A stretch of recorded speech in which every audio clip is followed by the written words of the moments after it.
Quem foi o pensador chinês Confúcio e que filosofia ele praticava?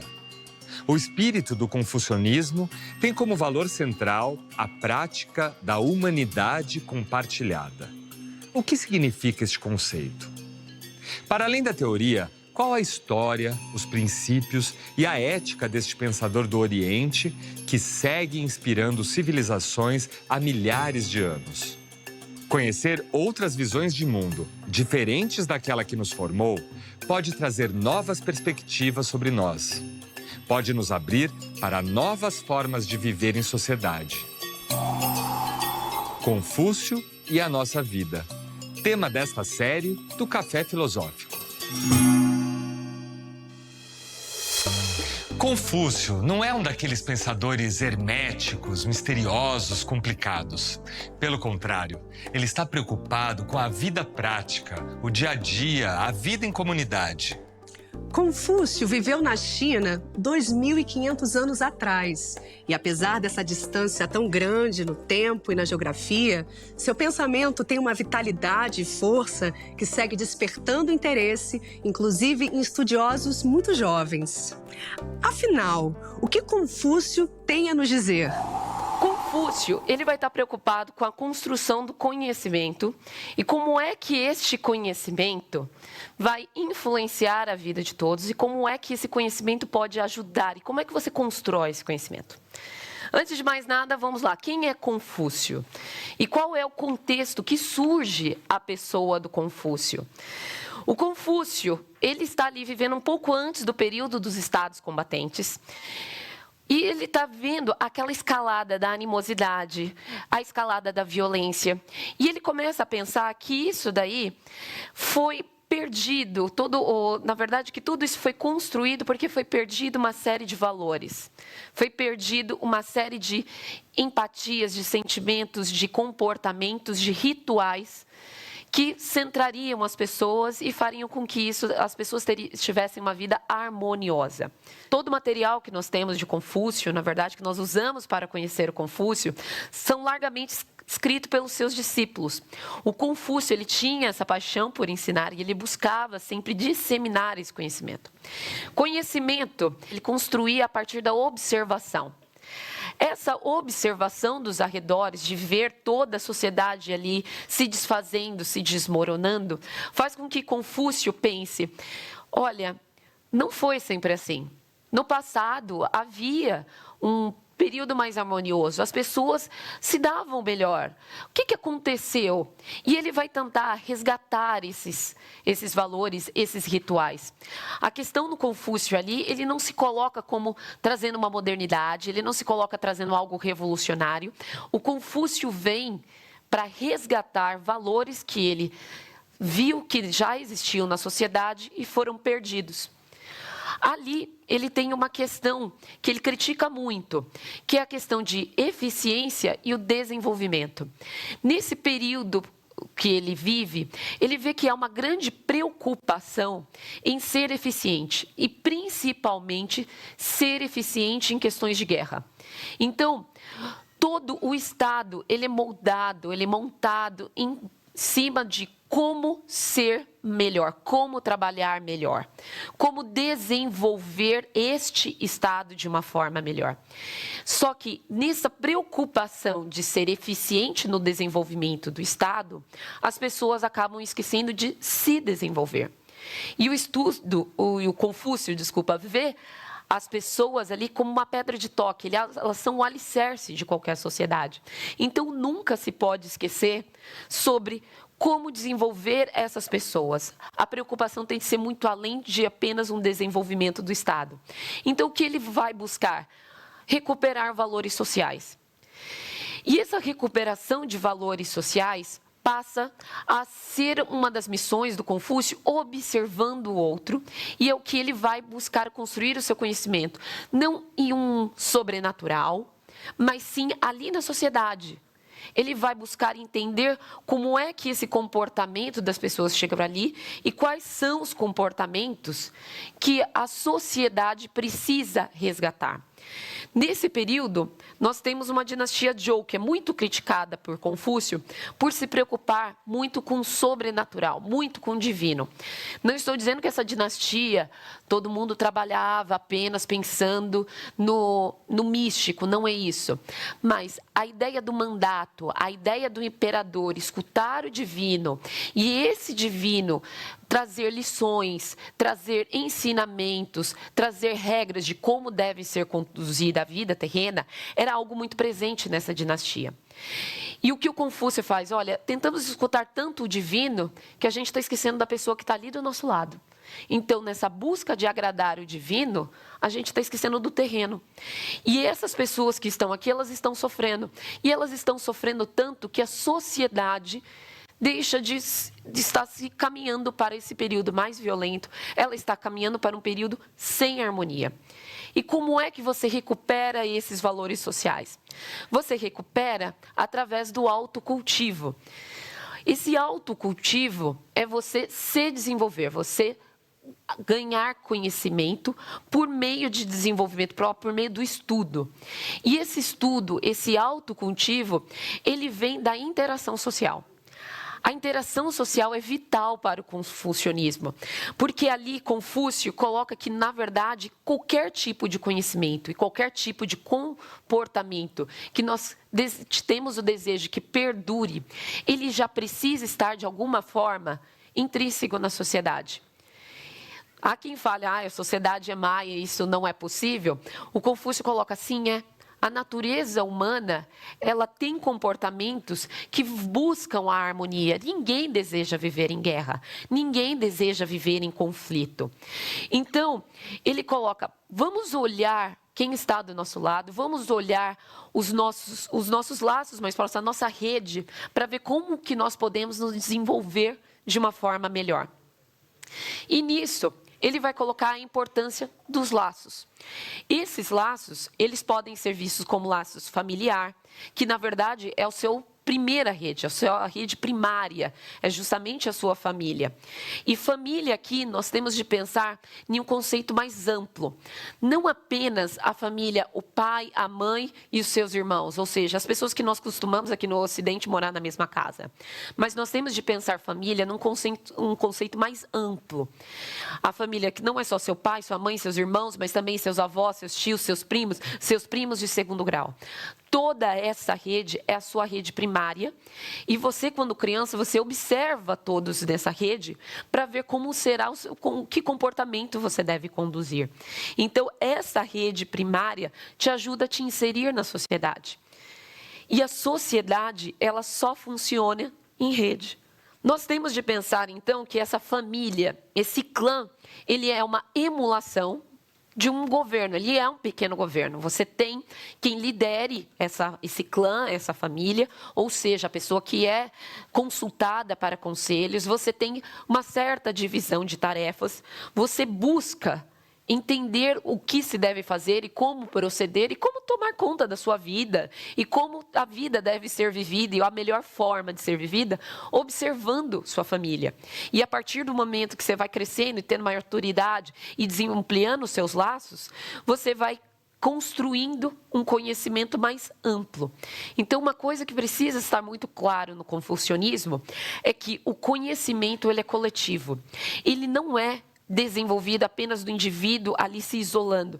Ele é desenvolvido a partir da interação com o outro. Se um homem aprende com os outros, mas não pensa, ele ficará confuso.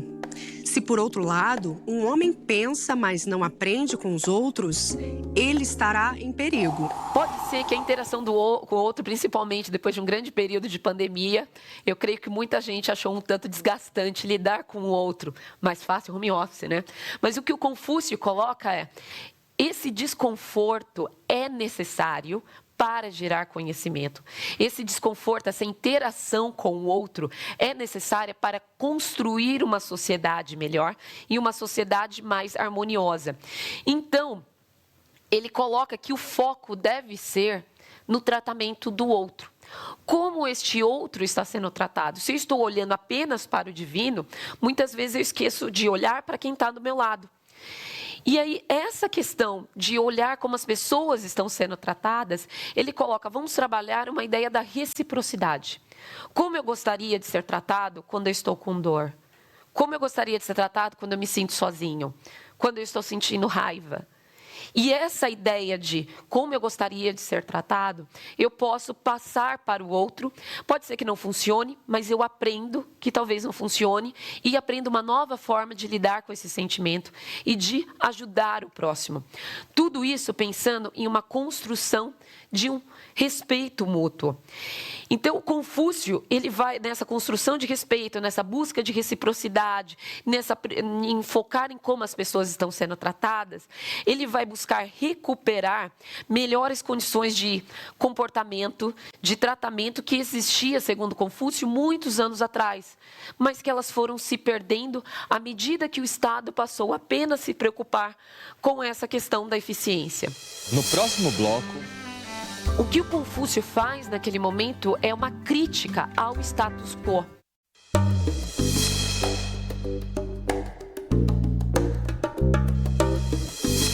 não faça aos outros aquilo que não gostaria que os outros fizessem com você.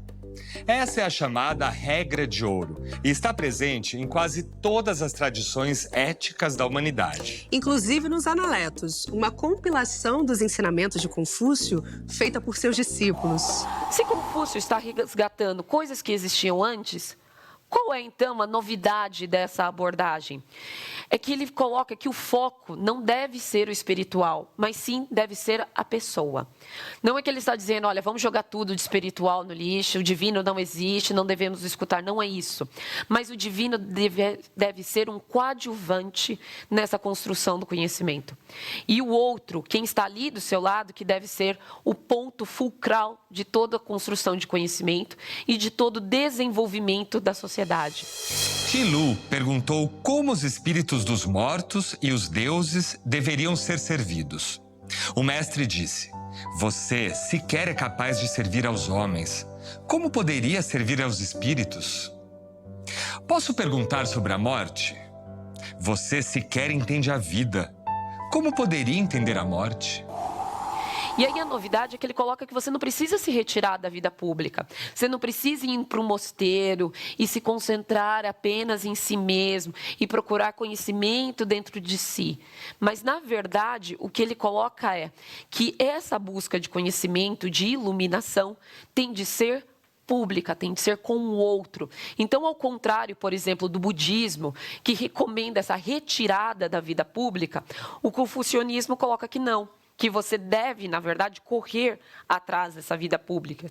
Você deve aprender a lidar com as pessoas que aparecem no seu caminho. Ele vai oferecer alternativas de organização e, principalmente, organização do Estado. Que ele coloca, ok, o Estado está preocupado em eficiência quando se tem guerra, é necessário para a preservação, mas e quando não tem guerra? Para onde a gente coloca essa eficiência? O que nós vamos fazer com essa eficiência? E ele coloca que essa busca do autocultivo, essa busca do conhecimento, ou seja, essa educação, é a chave para um bom governo.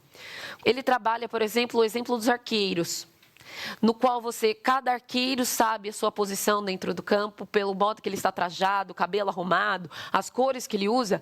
Todo mundo sabe de onde ele é, qual é o papel da posição daquele arqueiro dentro da competição. E o Confúcio acredita muito isso, que numa sociedade, cada um tem o seu papel. Mas nessa questão do papel, nós não podemos ver, e isso é muito interessante no Confúcio, não ver o papel como uma coisa rígida e inflexível. Na verdade, toda a construção do conhecimento do Confúcio, ela traz uma grande flexibilidade. Por quê? Como você aprende com o outro que eu vivo da minha contemporaneidade não é o mesmo outro que os meus pais viveram, não é o outro que, por exemplo, as minhas sobrinhas trabalharão. São pessoas completamente diferentes e isso gerar conhecimentos diferentes. Mas ainda assim, você vai trabalhar um fio condutor entre todas essas gerações. E é isso que Confúcio coloca, que tem de ter uma cultura uniforme que facilite até mesmo a condução do Estado. Porque se você coloca um fio condutor que todas as pessoas se sentem acolhidas, se sentem pertencidas, esse fio condutor facilita a condução das políticas, facilita evitar, preservar a paz. Então, essa criação dessa cultura uniforme vai facilitar manter um Estado saudável. Muitas das ideias do Confúcio, no início, elas são trabalhadas pensando no Estado, mas elas podem ser transpostas para o cotidiano. Por quê? O conhecimento que o Confúcio coloca, os ensinamentos que ele apresenta, não são utópicos. Ele está pautando a sociedade em cima da própria sociedade. Então, o homem se constrói e, ao mesmo tempo, daquele conhecimento que está na sociedade, constrói o homem. Então, você tem sempre esse ciclo, e esse ciclo renova o conhecimento. O que o Confúcio faz naquele momento é uma crítica ao status quo. Ou seja, há uma crítica à situação atual, a como está sendo conduzida essa vivência.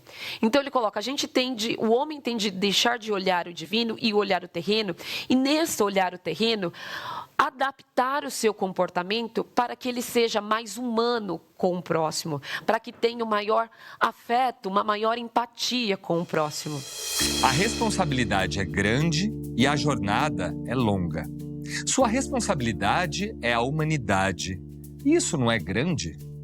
Sua jornada termina com a morte. Isso não é longo? Essas são as palavras de Confúcio para o imperador, o governante que tem a maior responsabilidade de todas, cuidar do seu povo. E para essa tarefa, os imperadores frequentemente buscavam a ajuda do poder divino.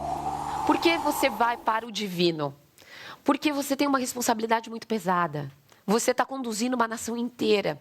Então, você busca um apoio, um conforto, uma ideia sobre o que fazer justamente nesse divino.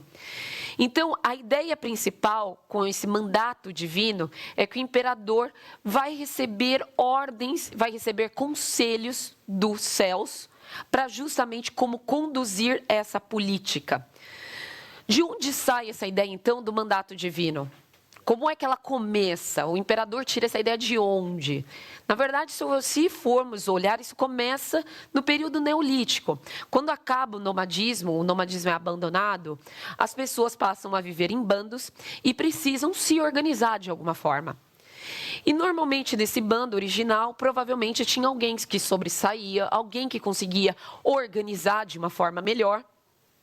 E esse líder garantia o quê? A sobrevivência do bando. Então, essa é a primeira forma de organização política, uma forma de organização muito primária, que tem como objetivo proteger e cuidar de todos os dependentes daquele bando. Só que, e quando o líder morre? Quem assume o próximo, ou assume o comando do bando? Quem será o próximo líder? E aí vem a ideia do divino. Muito provavelmente alguém falou, olha, eu sonhei com o líder anterior, ou eu escutei uma voz. E ali você tem uma transferência de legitimidade. Então, esse mandato divino, ele vem como uma ideia de legitimar o comportamento desse imperador, o comportamento desse líder. Porque assim, se ele está ali e ele recebe comandos, ele consegue conversar com o além, com os céus, ele basicamente vai desenvolver uma melhor política, porque ele tem um aconselhamento. A ideia é que o ancestral, mesmo morto, ainda tenha uma intervenção no mundo dos vivos, e nessa busca de preservar os seus dependentes, nessa busca de preservar as próximas gerações, ele vai desejar o quê? Que aquele líder permaneça e seja bem-sucedido. Então, essa transferência de legitimidade é muito poderosa. Mas como acontece a comunicação entre o terreno e o divino? Uma das formas mais tradicionais de comunicação era por meio dos chamados ossos oraculares. Não é todo mundo que pode ou consegue desenvolver os rituais de aconselhamento. São pessoas treinadas, escolhidas a dedo na sociedade, que elas vão desenvolver técnicas de escutar sons feitos por ossos, normalmente escápulas do boi ou casco de tartaruga. E esse som, ao osso ser colocado, por exemplo, ao fogo, ao quebrar, ele vai emitir um tipo de som. Que em mandarim tem muitas palavras que ela tem um som muito curto, como, por exemplo, medo, pá. Dá para você, talvez, no estalar daquele osso, você escutar essa palavra. E aí, nisso, você interpretar de acordo com aquele cotidiano. Então, quem conduz esse ritual é tão importante quanto o imperador, porque é ele que faz a ponte entre o terreno e o divino, para que o imperador, que tem essa missão, que recebeu essa missão dos céus, consiga conduzir a sociedade. Então, essa divindade, esse contato com os antepassados, é extremamente vital para que o imperador desenvolva um bom governo. E esse imperador desenvolvendo um bom governo, ele se perpetua, ele passa para os seus filhos, ele vai também aconselhar as próximas gerações. O ponto ali é, você não pode desagradar seus ancestrais, mesmo que esse ancestral esteja morto. Então, a preocupação com o divino é, porque se eu não trato bem os meus ancestrais, mesmo que eles estejam mortos, eu não conseguirei desenvolver um bom governo, porque eu não terei bons conselhos do além. Então é aquilo, eu não vou receber spoilers do que está por vir. Então o imperador, como figura divina, ele, por meio desse ritual, ele recebe esses aconselhamentos. Não é algo de massa, não é algo disseminado. Esses rituais, eles são muito fechados. Então, você tem uma conexão do passado para estabelecer uma ordem, e essa conexão com o passado, tentando estabelecer essa ordem, também constrói uma hierarquia de importância dentro daquele governo. No próximo bloco, cada pessoa desenvolve um papel diferente. E você descobrir esse papel, você precisa cultivar a si mesmo.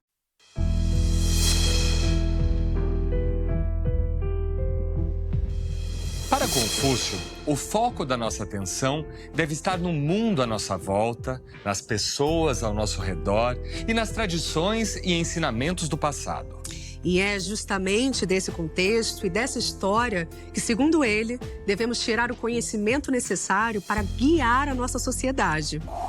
Uma frase muito interessante de Confúcio é: estude o passado se deseja definir o futuro.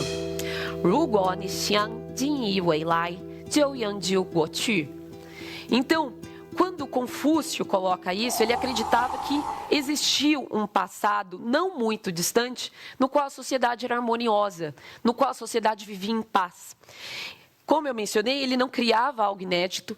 O Confúcio, o que ele faz? Ele vem recuperar alguns tipos de comportamento dessa época. Então, ele busca construir uma cultura de comportamento que vai perpassando gerações para manter a ordem. Lembre-se, aquele fio condutor. Por mais que as gerações mudem, por mais que o conhecimento se transforme, ainda precisa ter um fio condutor. E esse fio condutor que o Confúcio coloca é sempre essa ideia de você buscar conhecimento. Tem um episódio do bienal do livro, do nosso curador, o Caleb Guerra, que ele coloca: Confúcio odeia gente burra. Nunca explico nada para alguém que não esqueça do mundo ao tentar entender um problema, ou que não entre em um frenesi ao tentar se expressar por palavras.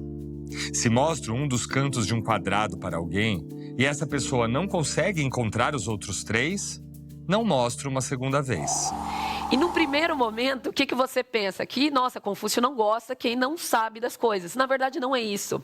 O Confúcio não gosta quem não deseja aprender. Ele quer alguém que deseja, ele quer que as pessoas tenham essa vontade de aprender. E esse comportamento é o que ele quer fomentar na sociedade, e é esse comportamento que vai traçando esse fio condutor por toda a sociedade. Ainda assim que você tem esse fio condutor, você ainda tem o seu papel. O que você executa naquela sociedade? Qual é a sua contribuição para aquela sociedade? Muitas vezes nós vemos alguns pensamentos meio egoístas, alguns comportamentos que a pessoa, eu não fiz isso porque para mim não me traz nenhum benefício. Mas se fosse você naquela situação que talvez você precise de ajuda, você talvez não gostaria que alguém, mesmo que ela não fosse ter benefício nenhum com a situação, ela te ajudasse, ela te ensinasse, ela criasse algum momento de apoio para você. E aí você só consegue fazer isso se você está disposto a aprender com esse outro. Muitas situações que o outro vivencia são situações que talvez você não viva na sua própria vida. Mas, por ele ter vivido e você ter observado, você também pode aprender. Então, esse papel, essa função de cada um, também é um caminho a ser seguido. Qual é o papel do imperador? Ele vem com essa enorme responsabilidade, que como o Confúcio coloca nos Analectos, só acaba com a morte. Mas ainda assim, é uma responsabilidade que o imperador precisa manter. E não é só o imperador que tem esse papel. Cada pessoa na sociedade, ela é importante, porque cada pessoa desenvolve um papel diferente. E você descobrir esse papel, você precisa cultivar a si mesmo. Zilu pergunta: o que constitui um cavalheiro? O mestre responde: pelo cultivo de si, ele alcançará a dignidade. É só isso? Pergunta Zilu. Pelo cultivo de si, ele estende a paz aos seus vizinhos. É só isso? Pergunta Zilu novamente. Pelo cultivo de si, ele estende sua paz a todos os povos. Pelo cultivo de si, estende a própria paz a todos os povos. Nem mesmo Yao e Xuan teriam almejado isso. O Confúcio coloca, você cultiva a si mesmo, mas esse cultivo de si, ele tem todo um impacto na sociedade. Ele não fica preso em si. O conhecimento não pode ficar preso em si. Na verdade, o conhecimento, ele tem que ser compartilhado a todo momento e ele, assim, também é construído com o outro a próprio momento. Então, o autocultivo, essa atitude de autodesenvolvimento, de corpo e mente, deve ser trabalhado por toda a vida. Não é apenas o momento que a criança tem de fazer esse autocultivo. Muitas vezes os pais colocam incentivo que a criança, olha, quando você ficar grande e tiver um emprego, você não precisa mais estudar. E aí tem uma outra curiosidade também do Confúcio. Não é apenas essa ideia do ensino formal que nós temos, como ensino primário, fundamental, médio e universitário. Mas esse autocultivo vem em diversas formas da sua vida. E ele vai perpassar, na verdade, ele precisa perpassar toda a sua vida. Cada cultura, cada religião tem uma forma de proceder, mas ele coloca que todas têm uma forma de rituais. E como eu falei, Confúcio ele não está dizendo para você jogar o divino no lixo e só trabalhar com o terreno. O divino, ele é um apoio. Ele está ali para te dar um conforto, um apoio, talvez até mesmo algum aconselhamento. Mas o divino, principalmente, e a prática religiosa, ela te oferece algo que Confúcio aprecia muito, que é a questão de rituais.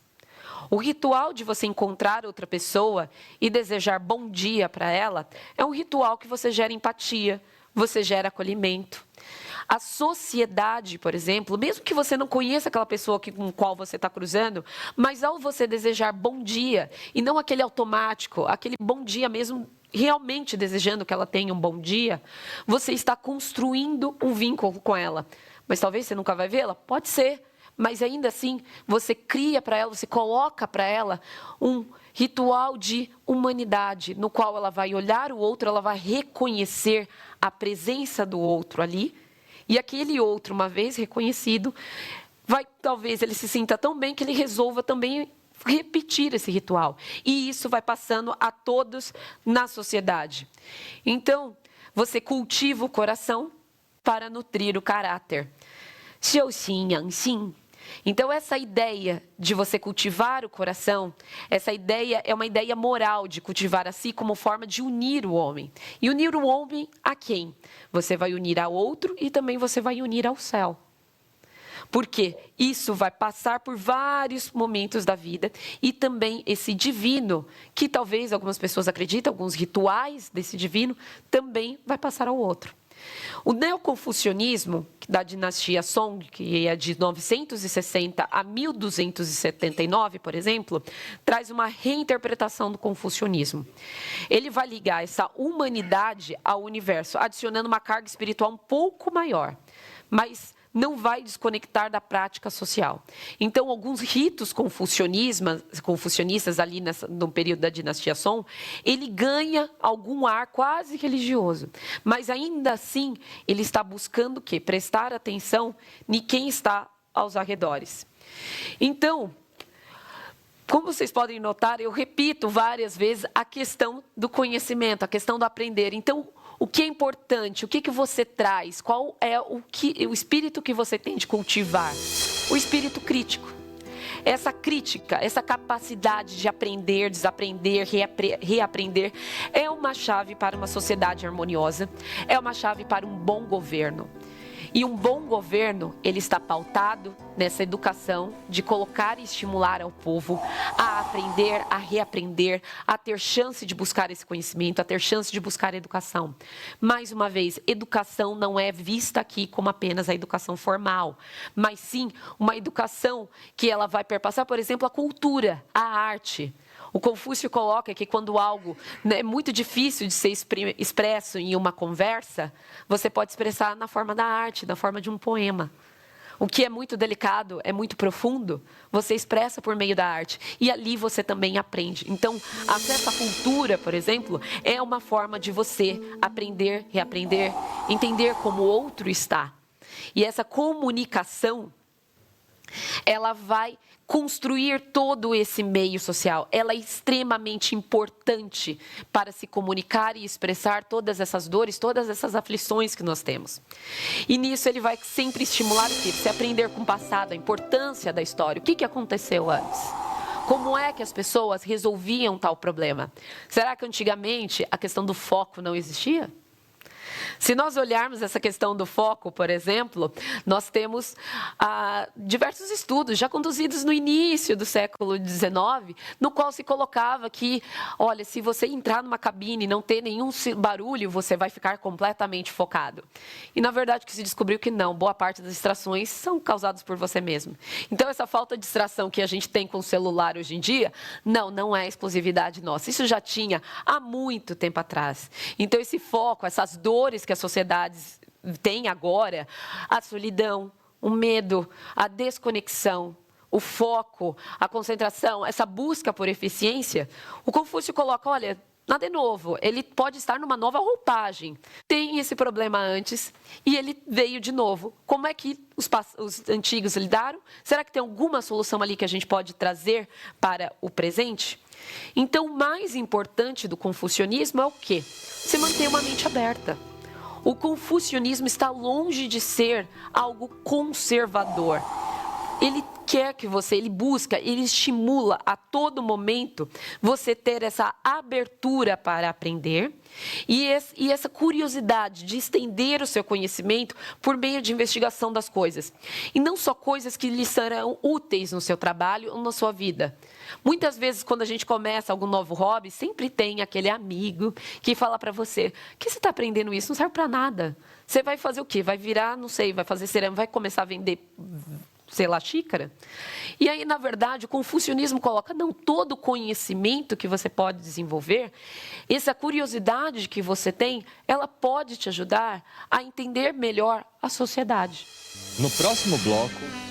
Então, o confucionismo, ele sempre resiste e sempre está presente porque ele é um clássico que tem a transformação inerente da sua característica.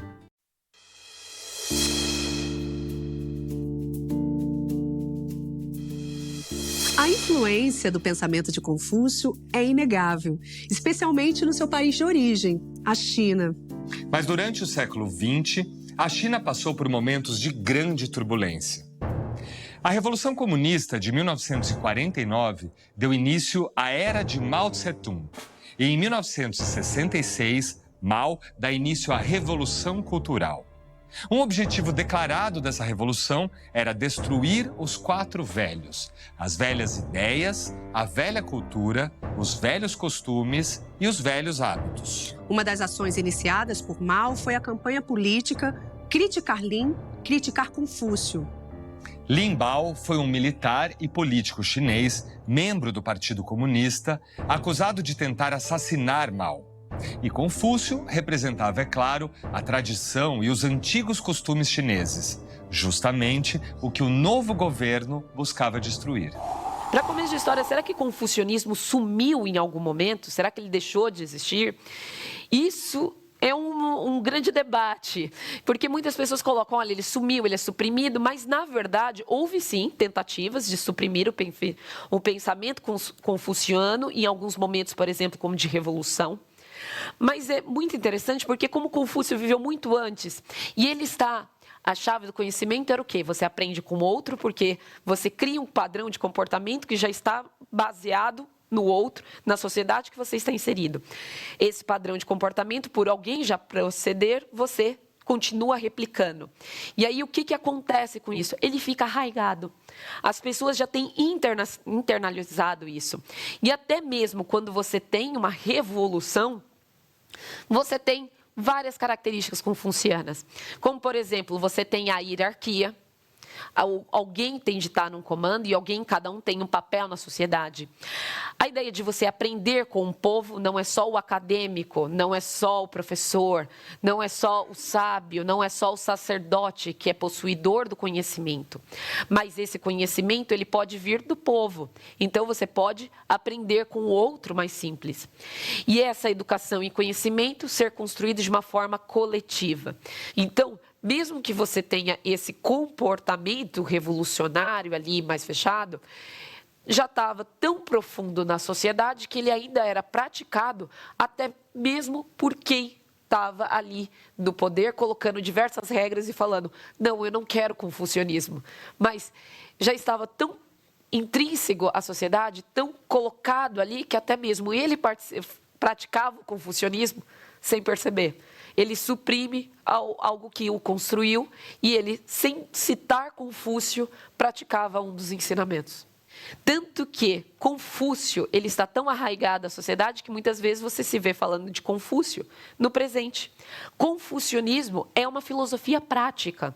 Muitas vezes se vê filosofia como algo meramente teórico, incrivelmente distante da sociedade, que você precisa de um enorme esforço para transpor esse conhecimento. Quando o confucionismo coloca, não, essa filosofia, ela é prática porque eu estou aprendendo e a construindo no meu dia a dia. Então, tem alguns objetivos do confucionismo, como, por exemplo, buscar encontrar o caminho, Dao, você exercer a justiça, Yi, a benevolência, Ren, rituais, Li, sabedoria, Zhi, confiança, Xin. E todos esses objetivos que você está tentando encontrar o seu caminho nessa sua vida, você tem de buscar também exercer essa justiça consigo mesmo e também com o próximo. Praticar a benevolência. Essa prática de benevolência, por exemplo, muito ligada a rituais que nós fazemos, essa construção de sabedoria, essa construção de confiança, a legitimidade também está ligada a uma questão de confiança. Isso tudo perpassa e está na cultura chinesa.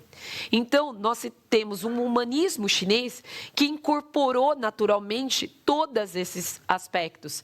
Então, cria-se dimensões naturais e espirituais em uma forma abrangente, no qual você está integrando todos esses itens, essa natureza, a uma função da humanidade.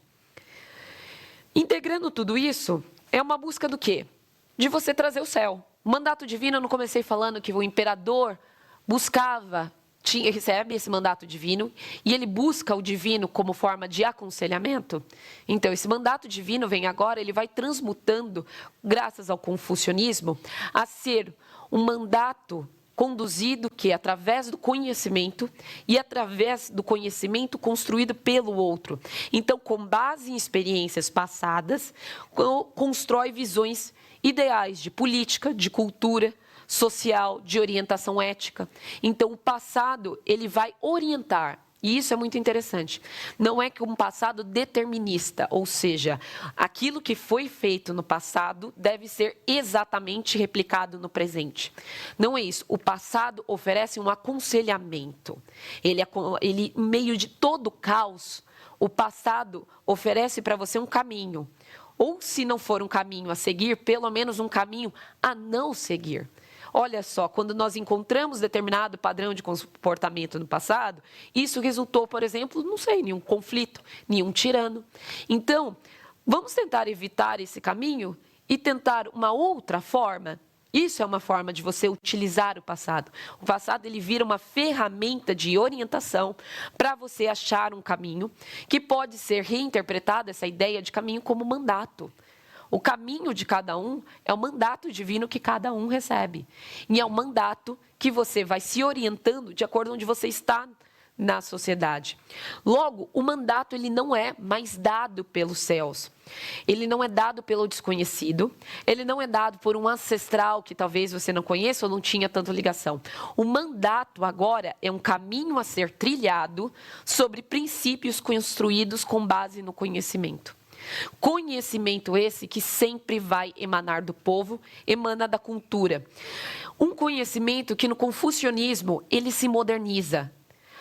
O conhecimento, ele jamais, em nenhum momento, ele é estático. É um modernismo que ele se transforma. Então, ao mesmo tempo que ele constrói aquele ser humano, ao mesmo tempo que ele constrói essa Kelly que está falando aqui no Café Filosófico, a interação que eu tenho com vocês vai construir o conhecimento que eu tenho. Então, ele constrói e é construído ao mesmo tempo. Você tem essa simbiose.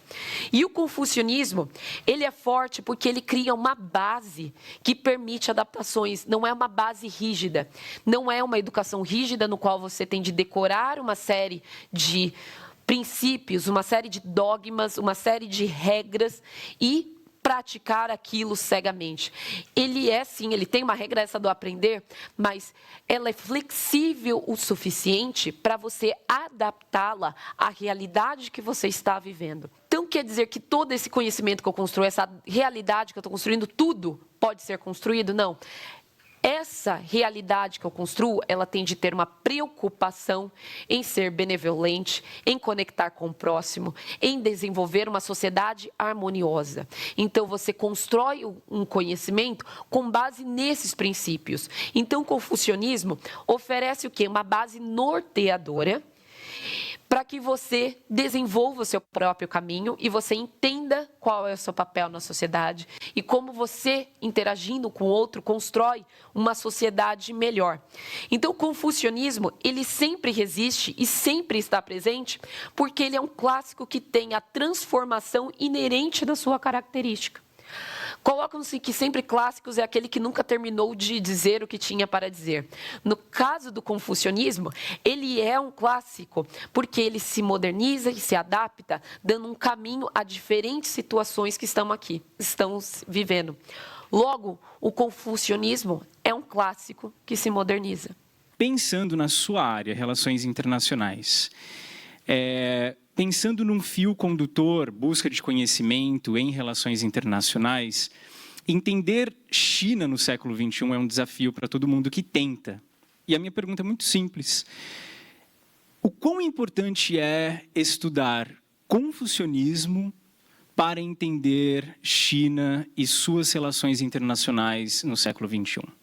Pegando relações internacionais e a ideia de você trabalhar o confucionismo, uma coisa interessante de vocês verem é diversos discursos do Xi Jinping, ele tem alguma citação, alguma frase confuciana.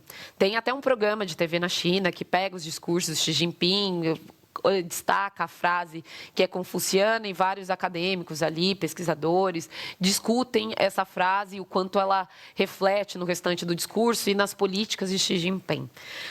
Quando você utiliza essa questão, lembre-se, a legitimação do seu poder não pode vir do medo, tem de vir do conhecimento, ela tem de ser cativada.